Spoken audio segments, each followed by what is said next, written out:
A woman told me she loved me. I responded, I think what you mean is you love the comfort I afford you. Her response spoke volume. She said, well, what do you mean when you say you love me? Like the idea that love meant more than comfort was absurd. My ain't been hard since. That was the moment I realized she only understood comfort, not love. And here's the part I could not dodge. As much as I've grown in business and how I communicate, as a father, as a partner, as a coach, as a man, all of that progress gets drowned out by the negative aura of poor company. If you think growth in one area excuses avoidance in another, you already lost, because the weakest pattern often sets the tone. Here's what 2025 forced me to confront. Growth does not fail loudly. It fails quiet. It fails through association. It fails through what you tolerate sitting next to you while you calling yourself disciplined. When you grow in one direction, but unconsciously keep relationships that stabilize the old version of you. You do not regress. You stall. You hover. You circle the runway and never land. I thought love was something you felt. Turns out love is something you can define. And if you cannot define it, you will accept the cheapest version available. The exchange I told you about was not about sex. It was not about standards. My body clocked what my mouth had been negotiating for years. Here's the uncomfortable part. The nervous system don't care how much money you make, how articulate you sound, or how many people call you wise. It only cares about safety and familiarity. Mary Ainsworth put this into perspective with attachment theory. People bond to what feels predictable, not what is healthy. Familiar dysfunction feels safer than unfamiliar growth. Translation: your nervous system will choose a known hell over an unknown heaven every time. I realized something brutal. You can do the work and still keep people around you who benefit from you not honoring your growth. They do not sabotage you on purpose. They just get uncomfortable when your standards stop matching their needs. That negative aura, it ain't mystical. It's behavioral gravity. It pulls you back into old rhythms without raising its voice. And here's the line that changed everything for me. If your environment requires you to shrink, explain, or self-edit your growth, it is not neutral. It is expensive. That is what 2025 taught me. If nothing inside you changes, you repeat yourself. But if nothing around you changes, your growth never gets heard. Family, if you working your ass off, stressing your ass off, or planning your ass off, but it still don't seem to get you nowhere, what if I told you it had nothing to do with willpower or discipline? There's usually an emotional pattern running in the background that's quietly messing with your decisions and your follow-through. Study after study confirms emotional intelligence is a performance factor most of us was never taught to account for. And those emotional blind spots are the real reasons you remain stuck, keep coming up short. I'm hosting a 90-minute live workshop where I'll help you identify the patterns that's actually disrupting your progress, and I'll get you clear on the next steps you need to take so those emotional blind spots never cripple your potential again. You want to work with a real one, link is in the description. One of the most painful things I had to face in 2025, if you gotta trash one room to make another room look organized and presentable, you are not an organizer. You're an event planner. You do not have a consistent flow of maintenance. You just skilled in the chaotic art of presentation. Big difference. The realization embarrassed me because it described my life perfectly. I was showing people clean offices, clean frameworks, clean philosophies. Meanwhile, there was a closet in my life nobody was allowed to open. A drawer I kept shoving things into every time company came over. A mental garage full of emotional junk I kept promising myself I would get to later. Everybody got a junk drawer, but normalized trauma got us calling it storage. Most of us walking around calling ourselves disciplined are really just good at compartmentalizing. We move messes, we don't eliminate them. We shift chaos from visible to hidden and call that growth. Clinically, this is avoidance coping. Karen Honey broke this down. When anxiety feels unmanageable, people will create order in a completely different area to compensate for disorder in the areas they terrified to touch. Translation: you not organized, you selective. I was productive as hell in public and cluttered as hell in private. I could build systems, schedules, offers, hire team members, honor my calendar, but there were conversations I would not finish. Grief I would not process. Attachments I refused to clean out because they once felt familiar. I kept souvenirs of pain like they was collectibles. That is how trauma hides. Not loud, not dramatic. It hides in stuff you keep telling yourself you might need one day. Old relationships, old identities, old coping mechanisms, old excuses that worked when you was younger and terrified. Mary White and Calkins talked about the self-needing coherence. When parts of your life stay unintegrated, they don't disappear. They leak, they bleed, they show up as procrastination, irritation, fatigue, self-sabotage. Translation, the mess you avoid will eventually redecorate your future without accent. And here's the part that made me sit stiller than lip filler. You can't build a new version of life while hoarding an old version of yourself. At some point, organization requires grief. You gotta let some people go. You gotta throw some shit away. You cannot Marie Kondo trauma by thanking it and putting it back on the shelf. I realized my progress kept stalling, not because I lacked discipline, but because I refused to clean everything. I wanted selective order. A prosperous life don't do partial renovation. That is the standard I'm bringing into 2026 and beyond. We not moving messes around no more. We either clean it or admit we scared to touch it. You cannot event plan your way through existence. Them rooms full of junk, them extras left under the table, them items you fail to return will eventually take up so much space you won't be able to breathe. Time to stop performing organization while chaos lives rent-free in the back of your mind. 2026 and beyond is about spring clean. No room unfinished, no stone unturned. All of them. Because if you don't clean it out this year, you're going to be singing the same song in 2027. Different tempo, same lyrics,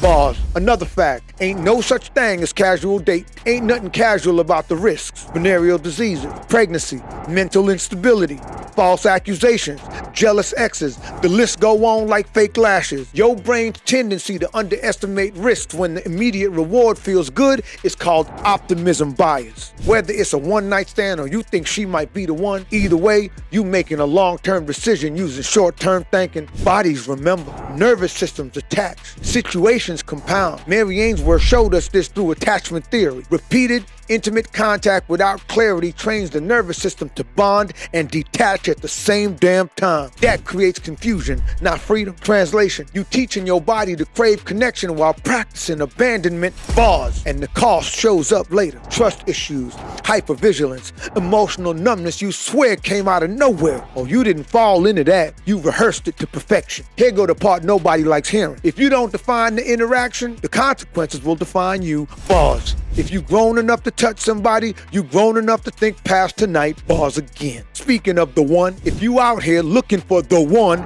please stop. When it comes to partnership, give up on hunting for the one. That's just a misleading fantasy. It sounds romantic, but it sets you up for failure. What you should be looking for is the worth. And let me be clear, every partner is gonna put you through some shit. Trigger you, mirror you, make you uncomfortable. That part is guaranteed. The only real question is whether what they bring to your life is worth the cost of admission. By worth, I mean measurable impact. I don't wanna hear she make me happy. Happiness is a mood. Moods expire. I don't want to hear she needed help. You ain't FEMA. I want to hear she makes me healthier. Mentally, physically, emotionally. Not she gaslights me and calls it communication. I want to hear she helps me honor my time and take measured risks that move us forward. Not you arguing with her via text all day, feeling drained during what should be the most productive hours of your day. I want to hear she's energizing you and respecting your space when you need to focus. Does your life run smoother with her in it, or are you constantly explaining why you tired, distracted, or behind? This is not romance. This is logistics. Secure attachment is built on consistency, not intensity. Stability will do more for intimacy than excitement ever will. Translation, butterflies is cute, but structure is what keeps the lights on. Bars. Stop chasing the one like life is a movie. Find the worth, because the wrong partner will cost you time, health, focus, and peace. And you call it love because you fear the consequences of calling it a bad investment. Fuck the one, find the worth. Bars. Now would be a good time to hit the like button if you like something, but if you motivated as hell, hit that notification bell, and if you invested in seeing my channel grow, I'm gonna need you to share this with your folks. Boss. This is specifically for black folk. Most headlines is written with agendas, not accuracy. You've probably seen the memes, black men are the fastest growing group of entrepreneurs in America. That sounds empowering. It sounds like progress. It sounds like we finally catching up. It is also misleading as hell. The actual data shows unemployment in the United States has consistently been higher for black men than any other group. In fact, black unemployment has hovered at roughly double the rate of white unemployment for decades, even in strong economies. Translation, when jobs disappear, folks start calling survival entrepreneurship. In my opinion, this fastest growing entrepreneur rhetoric is setting another debt trap. Not because entrepreneurship is bad, but because it's being sold as a shortcut out of systemic pressure instead of what it really is. This is how the status trap works. You confuse ownership with autonomy. You confuse being busy with being free. You confuse your business loan with business funding. I know I should stop there, but I can't resist this one. You confuse the meme with being matter of fact. Entrepreneurship can be expensive, risky, time-consuming, and brutal to learn if you don't have the financial cushion to cover you under fire. Everybody loves freedom until they meet the overhead bill. Entrepreneurship is not a flex. It's a responsibility. A poorly structured business does not give you freedom. It gives you a longer job, more hours, more stress, and often no health coverage. You your own boss, but the only one getting promoted is your anxiety boss. I'm not saying do not build. I'm saying stop letting identity politics do the thinking for you. If you do not connect deeper meaning and purpose to your entrepreneurial pursuits, you will burn out chasing validation instead of building value.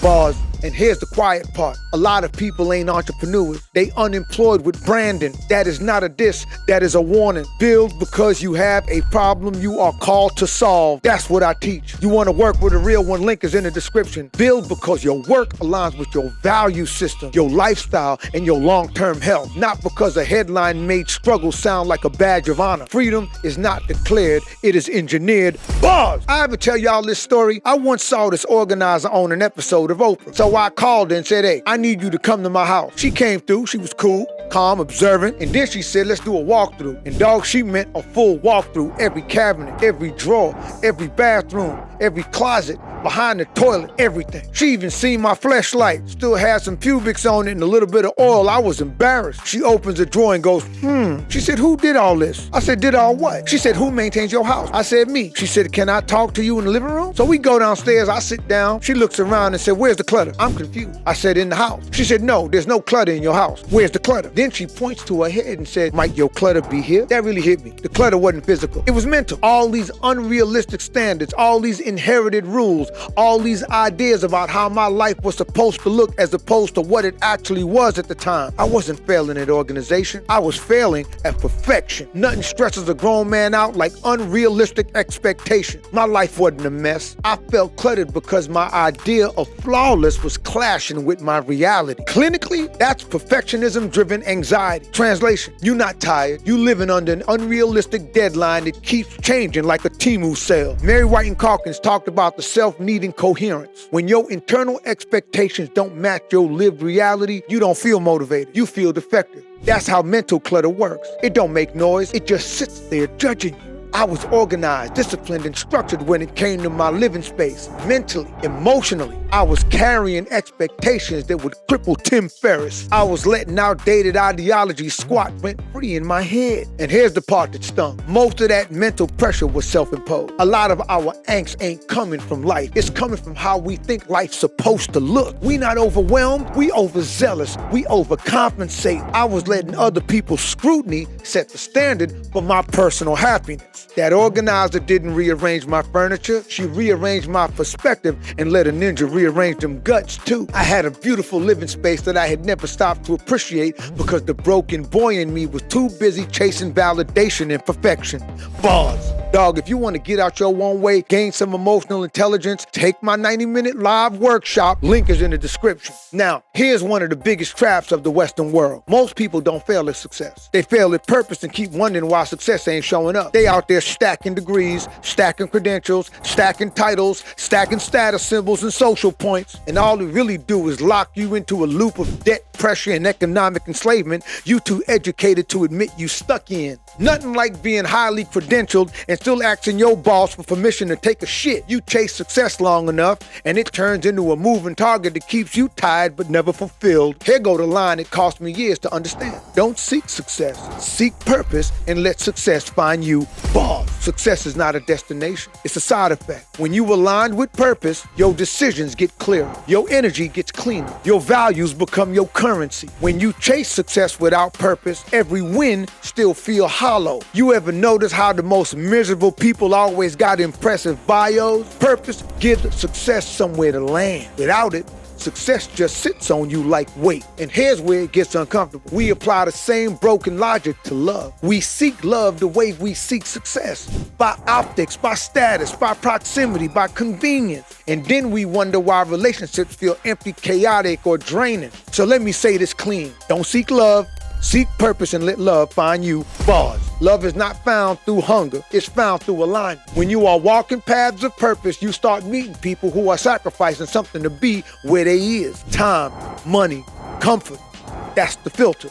You don't meet aligned people at random locations hoping for magic. Not the club, not the grocery store, not the gas station, because there's no way to confirm anything about a stranger who just happened to be thirsty next to you. You meet aligned people at conventions, workshops, retreats, community functions, etc. Spaces that require a real sacrifice to enter. Access costs something. That's how you know it's not bullshit. People on paths of purpose self-select through commitment. They show up where it hurts a little to be present. No, I'm not talking about the strip club. Purpose doesn't promise comfort. It promises clarity. And clarity attracts the right kind of success, the right kind of love, the right kind of people. Stop chasing outcomes. Start committing to purpose, because success and love don't respond to desperation. They respond to alignment. Buzz! Dog, everything I talk about on this channel boils down to this. Your emotional blind spots is running the show, and most of you don't even know it. Emotional intelligence is an underestimated superpower. That's the real edge. In fact, me and Romani Malco is hosting a 90-minute live workshop where we help you pinpoint the patterns keeping you stuck. And we'll get you clear on the next steps you need to take so those emotional blind spots never derail your progress again. You want to get this work, link is in the description. Now, I know my New Year's resolutions, they ain't coming off like a pep talk, but it is information you need to apply right now. Not next month, not after you think about it, today. Because here's the truth. Ain't nobody that's listening to this stupid. Ain't nobody here dumb. In fact, a lot of us is very intelligent, and that's the problem. We confuse our intellect for execution. I call that being smart and comfortable. One way to be smart and comfortable is to know better and not do better. It's like the professor teaching real estate who don't own nothing. Like the investor giving advice with no portfolio. So keep making it sound good. Keep quoting books. Keep regurgitating sound bites. Keep fooling yourself. Or go find some disruption. Go find some uncertainty. Because if you don't, come the end of the year, you gonna say the same thing you said last year. I'm more qualified than them. I know more than them. So why am I still here? Because they overcame their addiction to comfort. You did not. Look, fam, 2025 was unpredictable, challenging, and rewarding. And the areas where I knew better but didn't act, those are the areas I'm paying for right now. So you got decisions to make. I don't know about you, but I'm choosing turbulence. I'm choosing discomfort. I'm choosing execution, because comfort already showed me where it leads. If you are tired of hitting the same glass ceilings, tired of making lateral moves, tired of being busy with nothing to show for your effort, I need you to watch this video right here.